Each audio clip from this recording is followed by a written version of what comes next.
The next thing that I remember... All right, so let's start with that picture. You remember it? Yeah.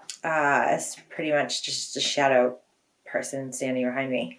Okay. Is there anything else that you notice about that picture? Cement walls. Fortress-ish. Okay. So I want you to notice that and the words that go with it. You said before, I'm powerless. Oh, I'm powerless. All right, take a breath. And then that's when I went back into all of my archives. And a week later, I did EMDR therapy. EMDR is eye desensitization So it reprogramming, beeps. a therapy that they're using to treat people who have had traumatic experiences. So you have a headset, lights on it. You get this board, and it has these. Spot gets the other side. It'll beep and buzz on the other side. And when I don't really remember details of it. I remember... I'm very good for today. Yeah. Hello? Yes. Great, thank you. All right. Okay. Let's do this again. So, Slow clap. remember we were talking about the viral thing? I had to go to the doctor in Borough Park, New York, Brooklyn. And he goes, were you abused as a child?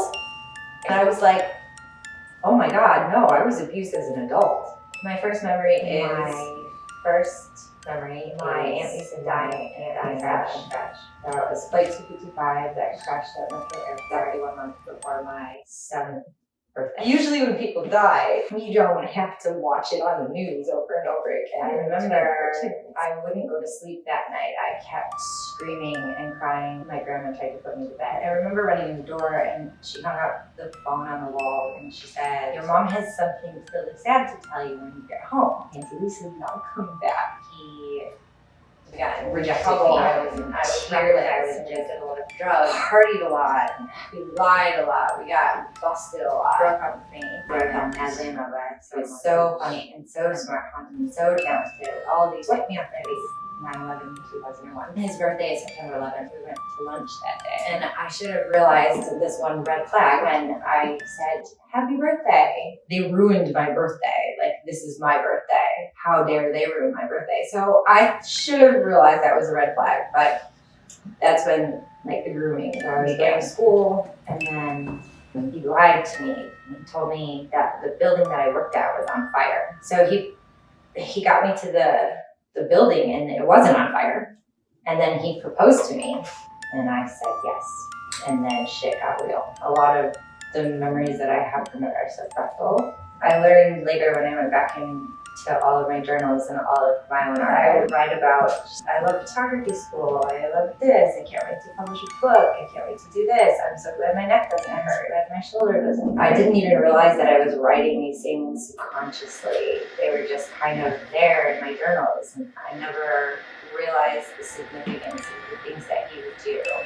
He would stand in the doorway, Marbles, the therapist, for the first session, kind of identify what the triggers are, where the trauma is, kind of pull it up while you're sort of watching lights that go back and forth. I don't know what it does, but it helped me understand that those are thoughts and patterns that were happening. Something was on repeat. During those sessions, I let her out and nurtured that part of her. I still am. It's work every day. I learn something new, which is in itself a trigger as well. When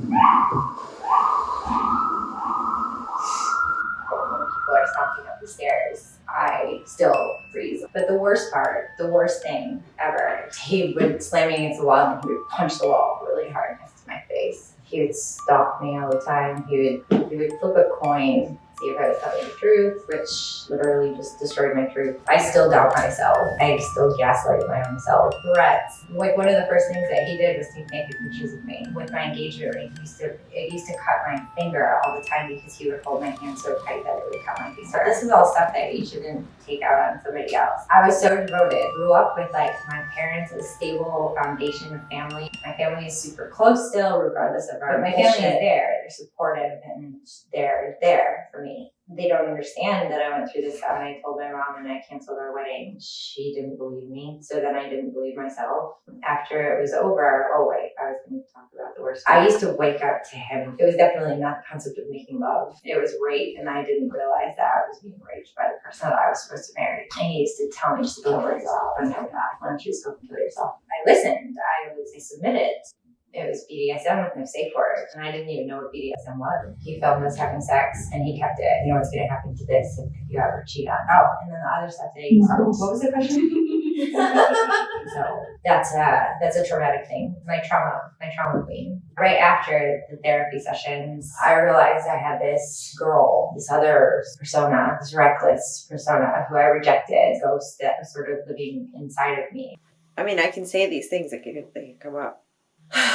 It's like a different language, so. There's a very specific point to this. My trauma queen.